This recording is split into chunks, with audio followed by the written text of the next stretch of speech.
Good morning, नमस्ते, सुप्रभात बच्चों। हिंदी की कक्षा में मैं विवेक मिश्रा एक बार फिर से आप सभी का स्वागत करता हूं। इस समय हम पाठ 14 पढ़ रहे हैं। पाठ 14 का नाम है आठ अभिमन्यु। आठ अभिमन्यु में अभी तक हमने पढ़ा कि किस प्रकार से राकेश ने अपनी एक सुनियोजित योजना तैयार की और सभी की ड्यूटी को लगाते हुए आगे का जो प्लान था, आगे की जो योजना थी, उसके बारे में विस्तृत रूप से सबको समझाते हुए सभी को तैयार किया। आइए देखते हैं कि आगे इस पाठ में क्या हुआ। तो हमने अभी यहाँ तक देख लिया था। अ ट्रक इंटरकॉम पर राकेश की आवाज़ चटकी थी। आइडेंटिटी कार्ड उसने आदेश दिया था। आठों विमान चालक मीलों में पसरे तेल शोधक कारखानों का विहंगम दृश्य देख रहे थे। विहंगम का अर्थ होता है बहुत बड़ा। रिफाइनरी, तेल के कुएं, गोदाम, एडम ब्लॉक बिल्कुल नक्शे पर बने चित्र के अनुसार था। जैसे नक्शे पर वो चित्र बना हुआ था, उसी के अनुसार था वो। लेकिन एक और भी मुसीबत थी जो सुरसा की तरह मुंह बाए खड़ी थी। सुरसा की तरह मतलब सुरसा की तरह मुंह बाए रखने का मतलब है बहुत बड़ा मुंह बा करके रखना, बहुत बड़ा मुंह खड़ा करके रखना, मुसीबत का मुंह है। और यहाँ पर विहंगम का अर्थ होता है बर्ड्स आइज व्यू, जैसे चिड़िया की आंखें होती हैं उस तरह की विहंगम दृश्य देखना। जैसे चिड़िया की आंखों का, जैसे चिड़िया अपनी आंखों से विहंगम दृश्य देखती है, वैसे यहाँ पर तुलना की गई है। आगे देखते हैं। पश्चिम की पहाड़ियों की ढलान पर लगी विमान भेदी तोपों के दर्शन मात्र से ही वायुवीरों के रोंगटे खड़े हो गए थे। रोंगटे खड़े होने का मतलब होता है अत्यधिक डर जाना। भारी बमवर्षक कैनबरा विमान को निशाना बनाना इन तोपों के लिए बहुत आसान काम था। एक बार इन विमान भेदी तोपों के मुंह खुलने की देर थी कि सब कराधरा धराशायी हो जाना था। धराशायी हो जाने का मतलब है चौपट हो जाना था, नष्ट हो जाना था। डिसूजा, तुम विमान भेदी तोपों को नष्ट करो, राकेश ने दृढ़ स्वर में आदेश दिया, कठोर स्वर में आदेश दिया। धर्म और धीरज, तुम दोनों तेल शोधक को नष्ट करो, राकेश ने पूर्व योजना बदली थी। गैरी, तुम तेल के कुओं को और मैं गोदाम को अकेले ही बाद में उड़ाएंगे, ऐसा राकेश ने आदेश दिया। वहाँ पर योजना उन्होंने बदली। पहला धमाका डिसूजा ने किया था। मौन बैठी विमान भेदी तोपों को उसने एक ही उड़ान में चित्त कर दिया था। चित्त कर दिया था का मतलब होता है हरा दिया था। दूसरे ही क्षण धर्म और धीरज बाजों की तरह, बाजों का मतलब एक शिकारी चिड़िया का नाम बाज होता है, तो बाजों की तरह तेल शोधक कारखानों पर झपटे थे। धीरज ने बहुत नीचे उतरकर नेपाम बम पर निशाना साधकर मारा था। तेल शोधक आग की तरह हवा में उछला था और धू धू कर जलने लगा, धू धू कर जल उठा। धर्म ने जलती आग पर घी डाला था। जलती आग पर घी डालना मतलब क्रोध को और बढ़ाना। ग्रेवाल और रमन ने तेल के कुओं में रॉकेट मारे थे। रॉकेट मारा था। किसने मारा था? रॉकेट ग्रेवाल और रमन ने।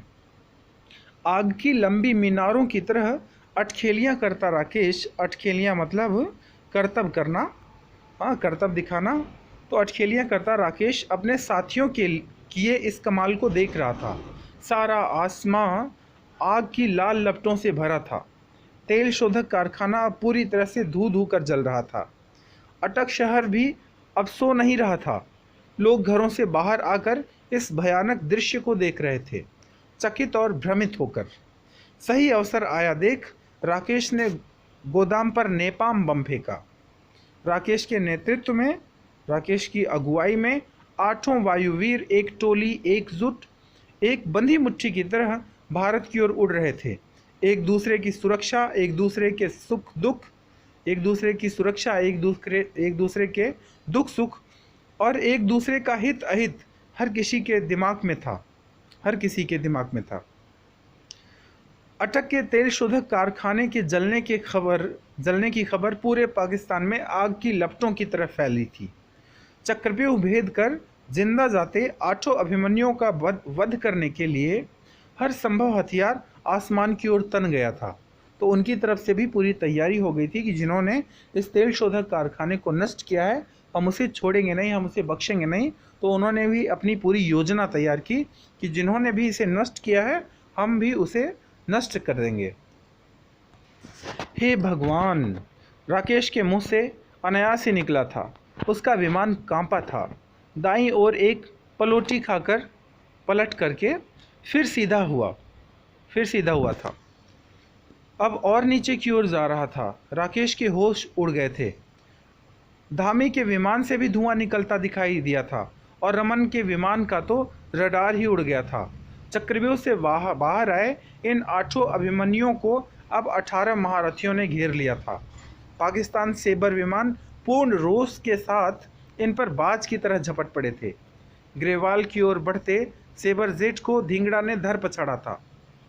हवा में हवा से मार करने वाले मिसाइल के अचूक निशाने का शिकार हुआ वह सेबर विमान खंड खंड होकर जमीन पर जा गिरा। आक्रमणकारी सेबरों ने एक को मरते देखा था। कैनबरा पर लदे मिसाइलों का डर मौत के डर से भी ज़्यादा था। सेबर अब एक सुरक्षित दूरी बनाते हुए लड़ रहे थे। देश की सीमा निरंतर समीप आती जा रही थी, पास आती जा रही थी। मौत और जीवन के गलियारों से गुजरता हर पल इन 8 के लिए अब बहुत महत्वपूर्ण था। वार करने के लिए और वार झेलने के लिए मुहैया हुआ वक्त, मुहैया का मतलब होता है उपलब्ध हुआ, प्राप्त हुआ वक्त, दुआएं मांगते करोड़ों देशवासियों की उम्र से उधार लिया वक्त था। वक्त ही था जो उन्हें मौत के मुंह में जिंदा बचाए हुए था। देश की सीमा में घुसते ही उनका संकट हवा में घात लगाए बैठे स्क्वाड्रन लीडर अर्जुन ने अपने सिर ले लिया। पीछा करते हुए सेबरों का मुकाबला जैसे ही नेट विमानों से हुआ तो भगदड़ मच गई। अर्जुन के आगोश में आ गए। अभिमन्युओं को जैसे अभयदान मिला। जब अर्जुन के आगोश में आ गए, आगोश का मतलब होता है उनकी गिरफ्त में, उनके पकड़ में आ गए, तो अभिमन्युओं को जैसे अभयदान मिला, ऐसा लगा कि उन्हें नया जीवन मिला।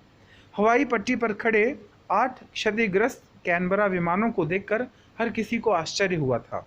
टूटे रथों पर सवार 8 अभिमन्यु चक्रव्यूह तोड़कर जीवित लौट आए थे। इतिहास भी आंखें फाड़े इन अभिमन्युओं को देख रहा था। आंखें फाड़े मतलब आश्चर्यचकित होकर इन अभिमन्युओं को देख रहा था।